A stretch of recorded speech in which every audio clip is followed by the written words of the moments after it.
신약 성경 298페이지 고린도 후서 12장 7절부터 10절까지 봉독합니다.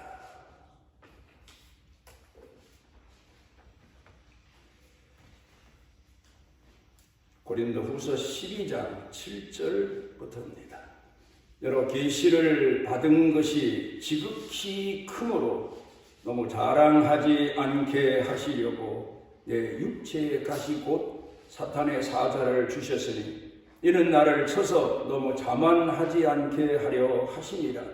이것이 내게서 떠나가게 하기 위하여 내가 3번 주께 간구하였더니 나에게 이르시기를 내 은혜가 내게 족하도다.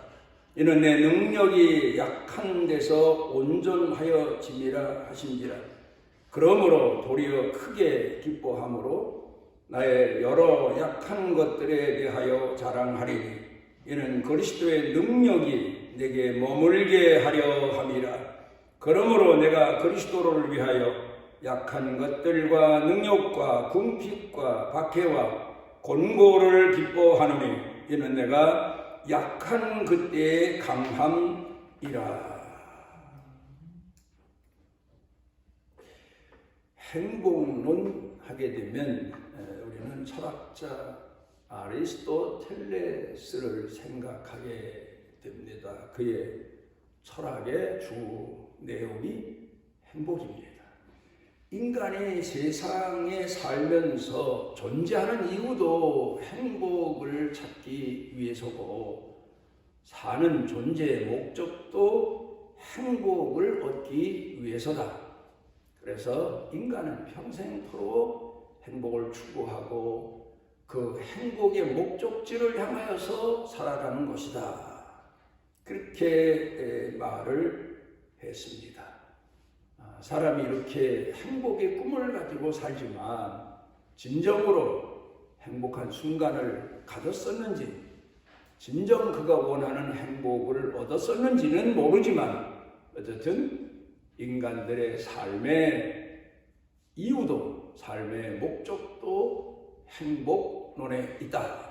그렇게 말합니다. 어떤 대학 교수 한 분이 신문에다가 칼럼을 썼는데 이런 얘기를 쓰고 있습니다. 자기가 어렸을 때 초등학교 다닐 때 일인데 그때 자기가 초등학교 다닐 때 관심사는 그 유명한 나이키 신발이었다라고 말을 합니다. 그래서 그 당시에 자기 수준의 친구들은 세상 사람을 볼 때 2가지로 봤답니다. 하나는 나이키 신발을 신었는지 나이키 신발을 못 신었는지 그걸 보고 나이키 신발을 신은 사람은 행복한 사람이고 나이키 신발을 신지 못한 사람은 불행한 사람이다. 그렇게 생각을 했다는 겁니다. 그래서 집에 돌아와서 어머니한테 졸라댑니다. 나이키 신발을 좀 사주세요. 운동화를 사주세요. 그랬더니 어머니가 꼴등하는 놈한테 무슨 나이키 신발이냐. 공부를 좀 잘해야지. 그러니까 이 녀석이 그럼 내가 열심히 노력해서 20등을 올릴게요. 그랬더니 어머니 하시는 말씀, 이놈아 20등 올려봐야 40등인데 옛날에는 60명이 한 반이었던 그때랍니다. 그리고 안 사주는 거예요. 그러니까 이 아들 녀석이 나이키 신발이 꿈에도 그리는 신발인데 어머니가 사줄 것 같진 않고 그래서 집을 나와버립니다. 그리고는 중국집에 가서 잔심부름을 하면서 이제 얼마간의 용돈을 주면 모아가지고 나이키 신발을 사야 되겠다. 그리고 가출을 합니다. 그리고 중국집에서 며칠 동안 있는데 집에서 난리가 났지요. 어머니, 가족들이 여기저기 찾아다니는데 이 녀석이 중국집에 가서 심부름하고 있는 거예요.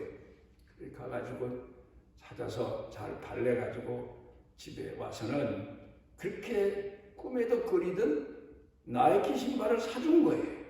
그래 이 녀석이 신이 나서 본인이 신이 나서 그 나이키 신발을 신고 괜히 집에만 앉았으면 남들이 자기가 나이키 신발 신은 걸 모를 테니까 이리저리 돌아다닙니다. 그러다가 한 골목을 지나가는데 불량배 형들을 만나서 그만 두들겨 맞고 그 나이키 신발을 뺏긴 겁니다. 그때 번뜩 생각나게 난 게 러시아의 문호 고골이라고 하는 사람이 외투라는 글을 썼는데 이 젊은 청년이 남들이 다 입는 외투를 입고 싶은데 그 외투 살 돈이 없습니다. 그래서 여기 가서 노동하고 저기 가서 노동하고 그러면서 먹을 것도 먹지 않고 돈을 모아가지고 어렵사리 외투 한 벌을 샀습니다. 그리고 그 외투를 입고 다닙니다. 그러다가 그만 불량배들을 만나가지고 죽도록 불량배들과 싸우면서 외투를 뺏기지 않기 위해서 죽도록 맞고는 그만 외투는 뺏겼습니다. 그래 이 사람이 집에 돌아와서 내 외투 하면서 얼마나 밤새도록 탄식을 했는지 그만 그렇게 탄식하다가 그 비용이 중해져서 죽고 말았습니다.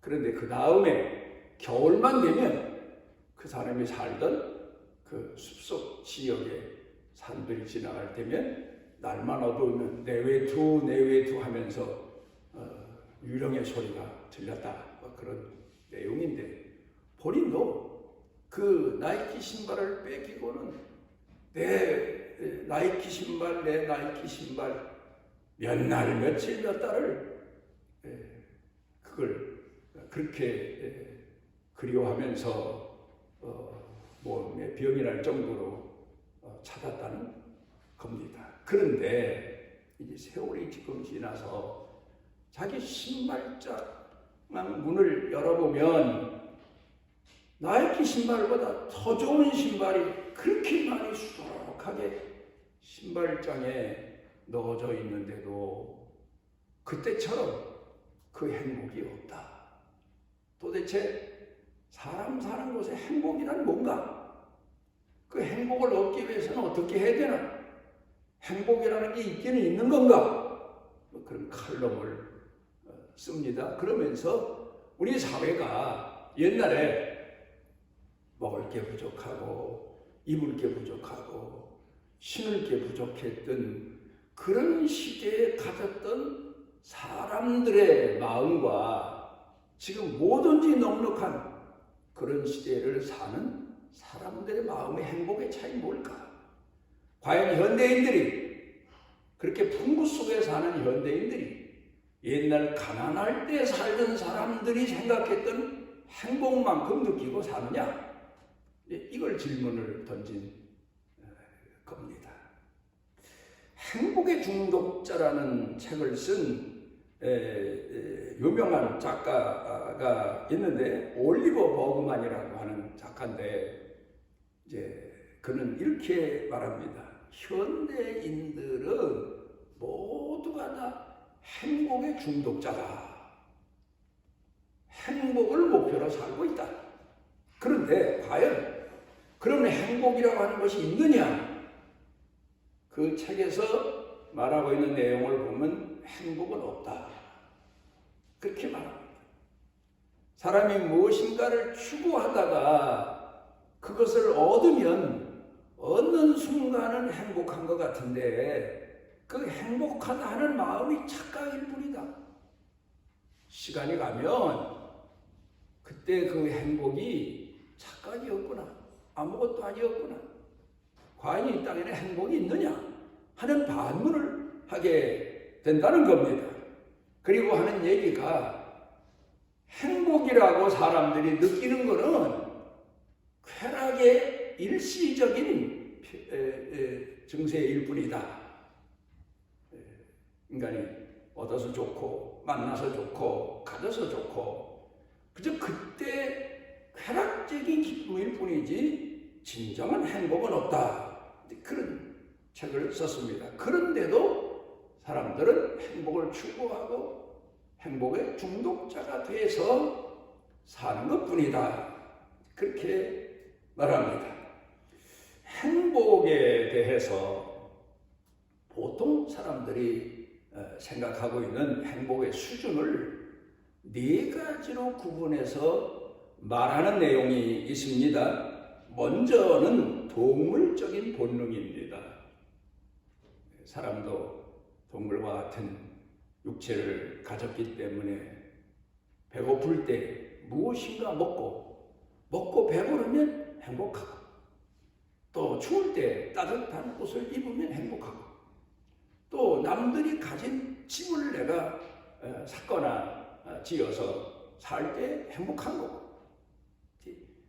동물과 다를 바 없는, 동물들도 배가 고프면 소리 지르고 먹을 것을 찾아서 밤낮 없이 헤매고 달리다가 배불리 먹으면 늘어지게 놀면서 잠을 자는 것과 같이 사람들도 먹고 마시고 누리고 사는 그곳에서 얻는 행복, 그 수준을 사는 사람들이 이 세상에 많다.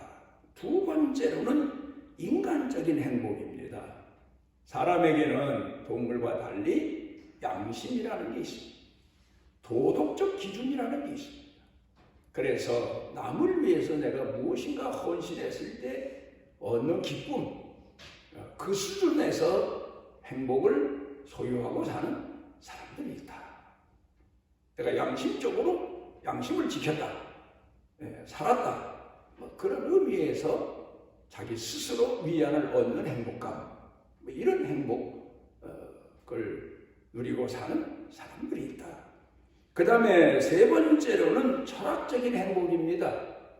무엇인가를 내가 몰랐다, 깨달았다, 무엇인가 배웠다, 무엇인가 안다, 그런 의미에서 행복감을 가지고 사는 사람들, 그런 행복을 추구하고 거기서 행복을 얻고 사는 사람들이 많다. 그런데 네 번째로는 영적인 행복입니다. 아우구스티누스, 유명한 성자라고 존경을 받는 분의 고백을 들어보면, 내가 하나님을 알기 전에는 이 세상에서 그 어떤 것도 내 마음에 위안이 되지 못했고, 감사가 되지 못했고, 생의 삶의 의미가 되지를 못했다. 내가 하나님을 만남으로 비로소 내가 내 자신이 그렇게 추구하던 인생의 본연의 행복을, 감사를 찾아 오늘을 살게 되었다. 그렇게 표현하고 있습니다. 하나님을 알고 하나님의 말씀을 따라 순종하고 그 말씀대로 살고, 때로는 성령님의 감동을 받아서 내 마음이 움직이고 내 마음의 희열을 느끼고, 거기서 진정한 인간에게 주신 참 행복을 발견했다. 이제 그게 어거스틴이 말한 내용입니다. 우리가 보통 사람들이 오늘을 살면서 어떤 때 행복을 느낄까, 기쁨을 느낄까, 이제 그런 얘기입니다. 오늘 성경 본문에는 사도 바울이 오늘을 살면서 자신에게 부여된 인생을 살면서 기뻐하는 깊은 의미, 행복에 대해서 말씀을 기록하고 있습니다. 그런데 보통 사람들이 가지는 행복의 세계, 첫째로는 환경적인 거다, 그렇게 말합니다.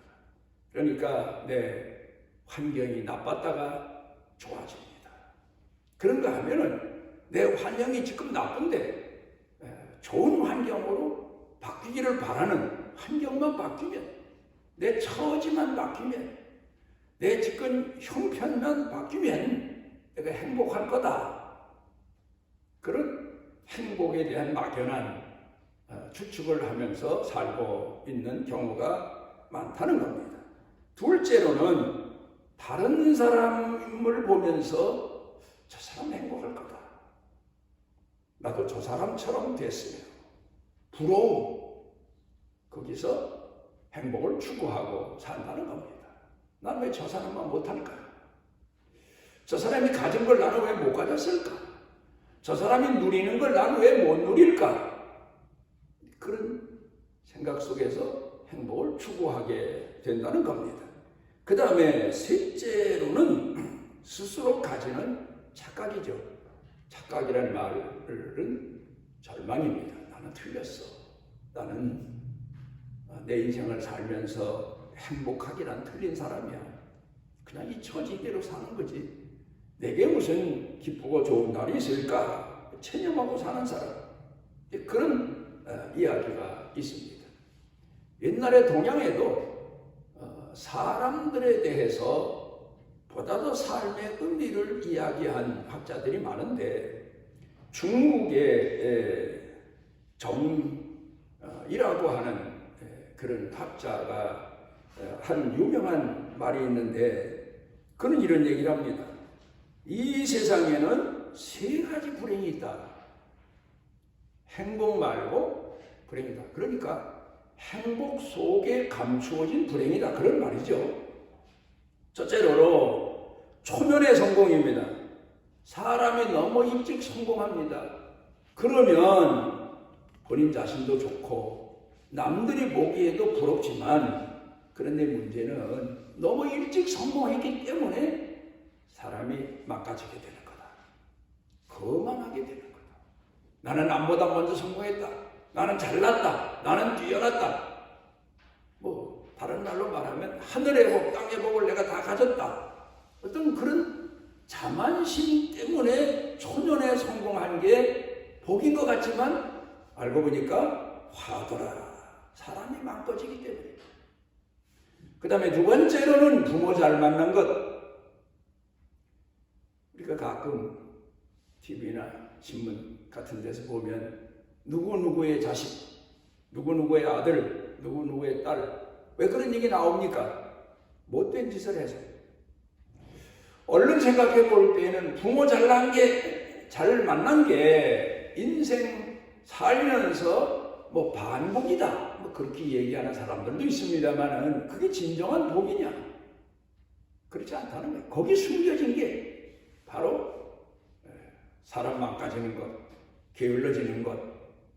부모를 너무 잘 만났기 때문에 고생을 모르고 살아서 나중에 후반 자기 인생 혼자 살 때 부모 돌아간 다음에 오히려 불행하더라.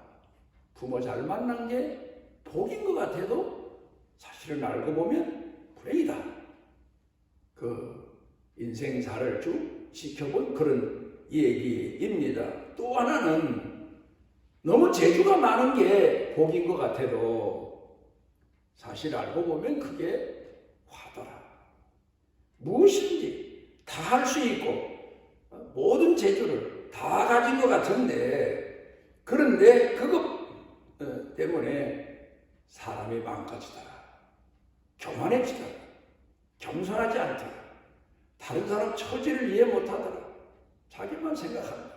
너무 잘난 것도 사실은 우리가 생각할 때 부러운 복 같지만 그게 바로 화더라. 그렇게 오늘을 사는 사람들을 가르쳐 교훈하고 있습니다. 오늘 성경 본문으로 이제 돌아가 봅니다. 사도 바울이 말하는 행복론입니다. 사도 바울은 오늘 성경 본문 말씀을 통해 보면 많은 것을 생각하는 내용을 기록하고 있습니다.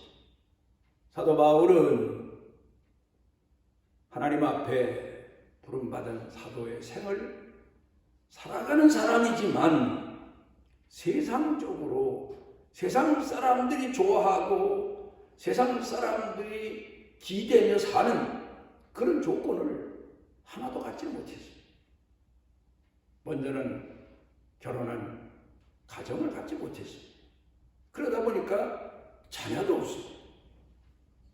그런가 하면은 하나님 앞에 부름받아서 사명자로 복음을 전하는 사도 살면 지금 시대같이 교회 하나 맡아가지고 거기서 평생 살면서 성도들과 함께 성도들에게 존경받고 그러면서 목회를 마쳐야 되는데 가서 모르는 지역 가서 복음을 전해서 교회를 세워놓으면 거기에 사람을 세워놓고 또 다른 데로 가. 또 그래 가서 거기 가서 또 목회하고 그러다 보니까 목회자의 뒷 배경이 없는 거예요. 그래서 한국교회도 보면 큰 교회 목사님들 어디 가서 딱 만나보면 벌써 틀이 달라요. 목에 힘주고 어깨에 힘주고 걷는 것도 그렇고. 근데 그럴 처지가 못 돼요. 늘 교인 그저 몇 명 정도 모았다가 그 교회가 되는 듯 싶으면 다른 사람 세워놓고 가고. 그러니까 사람들에게 무시당하고 멸시당하고. 또 그런 거 하면 다른 사도들처럼 예수님 따라다니면서 직접 교육받은 그런 경험이 없기 때문에 다른 사람들로부터 무시당하기 일쑤입니다. 내가 무슨 사도야? 사도라는 것은 예수님이 직접 부르신 복음 전도자인데, 사역자인데, 사실 우리가 사도 바울을 사도라고 하는 것은 예수님이 다메섹상에서 직접 부르셔서 제자로 사도로 삼으셨기 때문에 우리가 지금도 사도라 합니다만은 그 당시는 안 그랬어요. 어쨌든 뭐 그가 사회적으로 가지고 있던 대단한 학력, 경력 이런 게 오늘 초라해 보이는 사도 바울에게는 아무 도움도 되지 않는 거예요. 또 그런가 하면은 그렇다고 해서 인물이나 잘났나? 학자들 말에 의하면 사도 바울은 키도 작고 또 얼굴도 그렇게 잘생긴 얼굴이 아니고 뭐 그런 얘기를 하는 학자도 있습니다. 그런데 그것만 가지고 또 아니에요. 몸에 병까지 있는 거예요. 사도 바울이 가진 몸의 가시, 병 우리가 여러 가지로 추측하지 않습니까? 뭐 그건 안질일 거다. 눈이 나쁜 거다. 그래서 대필자를 사용했다. 그런 말도 있고 또 그런가 하면은 그가 남들이 모르는 중한 병을 가졌다. 그런 얘기를 합니다. 그래서 사도 바울이 생각해 봅니다. 하나님, 제가 다른 건 다 좋습니다. 다른 건 다 받아들이지만 제 몸 건강하지 못해서 남들 앞에서 실수도 하고 남들의 앞에서 하나님 영광도 가리우는데 이것 좀 고쳐주십시오. 사도 바울이 남의 병도 고치고 사도로서 사도적 권위를 가지고 하나님 주신 권능 가지고 죽은 사람도 살리고 그런 능력을 가지고 목회자로 사용되는데 본인의 병은 고칠 수가 없는 거지 않습니까? 그래 하나님 앞에 기도합니다. 한 번 금식하며 기도하는데 응답이 없어요. 두 번 금식하며 기도하는데 응답이 없어요.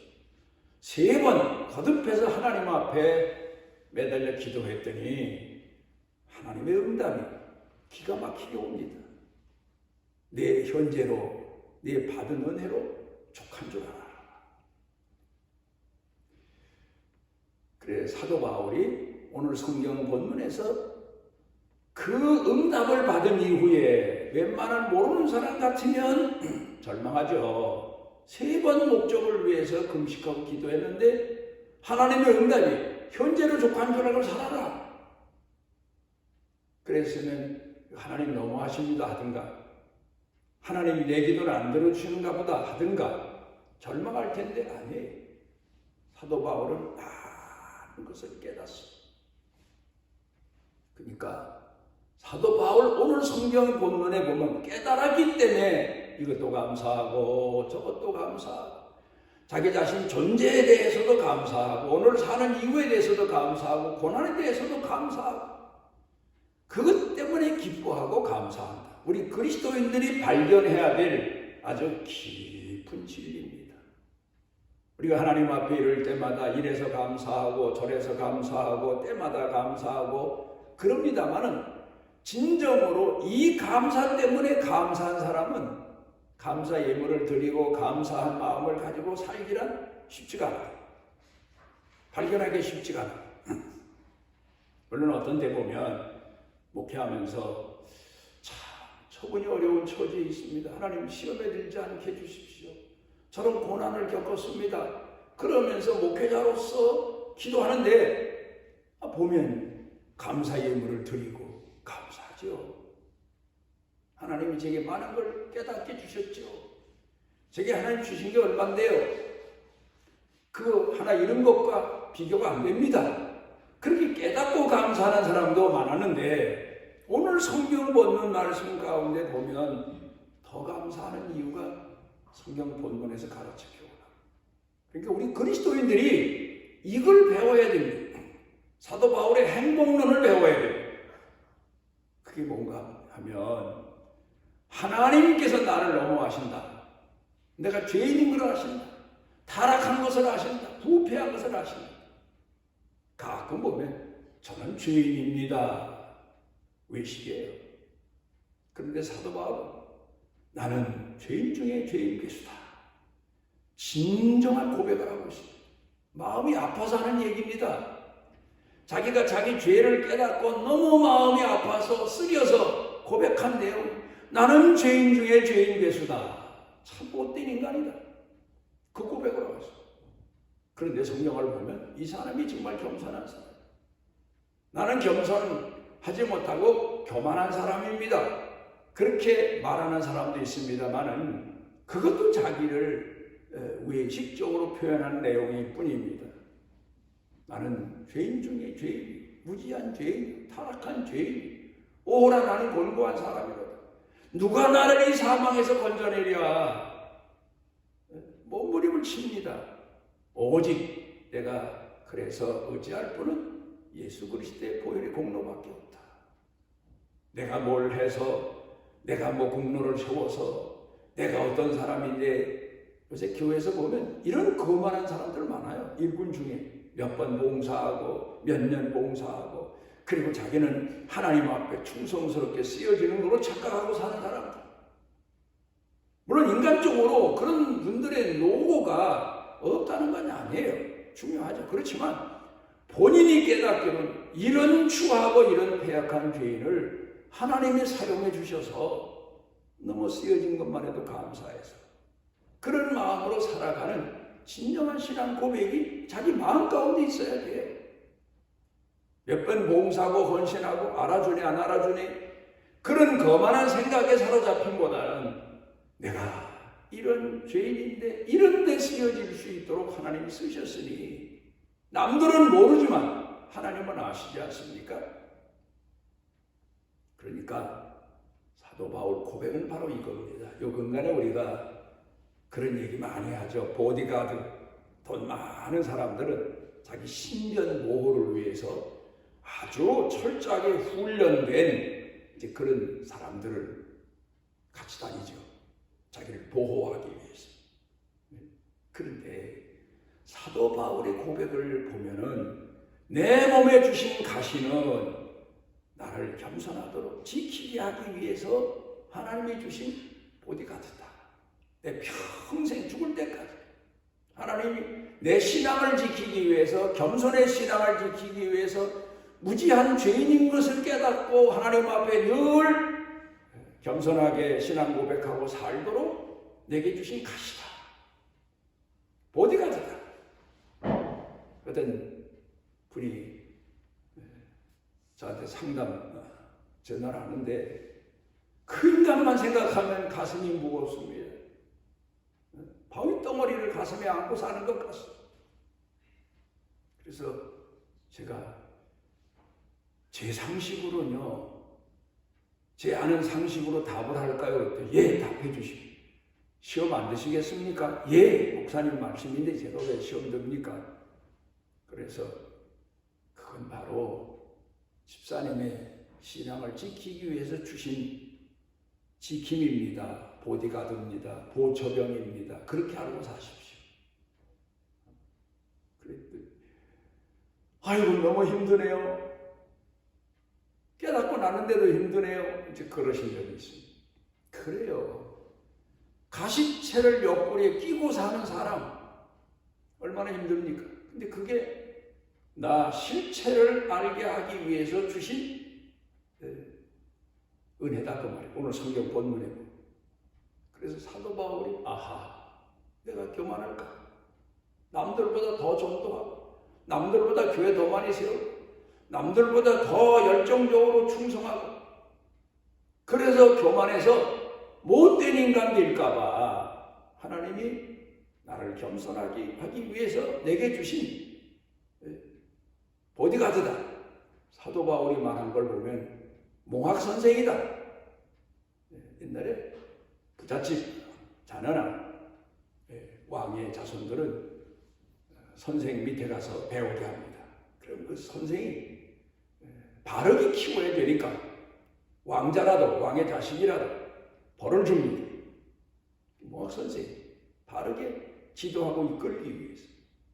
그런데 사도 바울의 고백을 보면 내 삶의 고난과 역경과 모든 시련과 아픔, 밤새워 겪는 고통도 하나님이 내게 주신 몽학선생이다. 오늘 성경 본문 말씀으로 보면 하나님이 내 믿음을 지키기 위해 주신 보디가드다. 내 신앙을 지키기 위해서 주신 보초병이다. 내 가슴에 생각만 해도 큰 바위덩어리를 안고 사는 것 같아도 그 사람이 바로 내 실체를 알게 하시는 하나님이 주신 은혜다. 그걸 깨닫고 사도 바울이 여기서 오늘 성경 본문에서 기뻐하고 또 기뻐하고 또 기뻐하고 감사하다. 그 고백을 하고 있습니다. 성프란체스코라고 하는 유명한 성자가 있습니다. 하루는 그 제자가 꿈을 꿨는데 천국 갔어요. 가서 보니까 큰 그 영광스러운 자리에 의자 하나가 비어 있어요. 그래서 자기를 인도하는 천사 보고 저 의자는 왜 비어 있습니까? 그랬더니 그 천사가 당신의 스승 성프란체스코가 앞으로 돌아가서 와서 앉을 자리입니다. 이 제자가 깼어요, 꿈을. 그리고 기쁘기도 하고 감사하기도 하고. 그렇지만 꿈을 깨고 나서 그 이튿날 자기 선생님인 성프란체스코를 찾아갔습니다. 선생님은 선생님을 어떤 사람으로 아십니까? 여쭤본 거예요. 자기도 자기 자신을 어떤 사람으로 알아야 자기 스승처럼 하늘나라가 상받나? 그걸 배우기 위해서도 그렇고 궁금해서도 그랬겠지요. 그랬더니 성프란체스코가 나 교만하기 짝이 없는 사람일세. 나야 무지막지하고 타락한 인간일세. 그랬어요. 그랬더니 선생님 그건 외식입니다. 자신을 그렇게 표현한 데가 어디 있습니까? 그랬더니 아니야. 하나님이 내게 맡기신 이 사명을 다른 사람에게 맡기셨으면 그 사람은 나보다 10배, 20배, 1000배, 10,000배 더 충성했을 텐데 나는 하나님 앞에 이 중대한 사명을 맡고도 충성하지 못해서 참 늘 가슴이 아프고 늘 마음이 찢어지네. 그러니까 그제서야 제자가 속으로 역시 하나님이 자기 선생님을 귀히 여기시는 이유를 그때 가서 발견했다. 자기 자신이 죄인인 걸 알고 무지막지한 타락한 인간인 것을 아는 그 자체가 겸손인 거라 그 말이지. 우리가 오늘을 살면서 하나님 앞에 이것도 저것도 기도 제목이 많고 물론 기도해야지. 근데 응답이 더디고 기다려야지. 그런데 어떤 때에는 사도 바울에게 말씀하신 것처럼 내 오늘 현재로 족한 줄 알고 감사하며 살아라. 그런 응답이 왔다면 우리는 어떻게 하겠습니까? 그것보다 더 깊은 의미를 사도 바울이 발견한 것처럼 하나님이 나를 아시는 하나님이 내 영원한 구원을 위해서 내 평생의 신앙을 위해서 붙들고 이끄시고 인도하신다는 여기서 진정한 감사를 깨닫고 사도 바울이 가슴에 안고 살던 그 진정한 신앙의 행복을 누리면서 살게 되시기를 바랍니다. 우리를 진정으로 사랑하시고 귀히 여기시는 아버지 하나님, 우리가 눈을 들어 세상을 보며 이것도 부족하고 저것도 부족하고 이것도 잘못되고 저것도 잘못돼서 낙심하고 원망하고 불평하고 하나님 앞에 충성하지 못한 죄를 범할 때가 많습니다. 근본적으로 하나님이 우리에게 베푸신 이 구원의 은혜, 자녀됨의 은혜, 종됨의 은혜, 오늘 신앙인으로 살아가도록 우리를 이끄시는 은혜를 결코 잊지 아니하고 하나님 앞에 마음속에서 감사, 감격, 감동하며 사는 은혜를 더하시옵소서. 예수님 이름으로 기도드리옵나이다.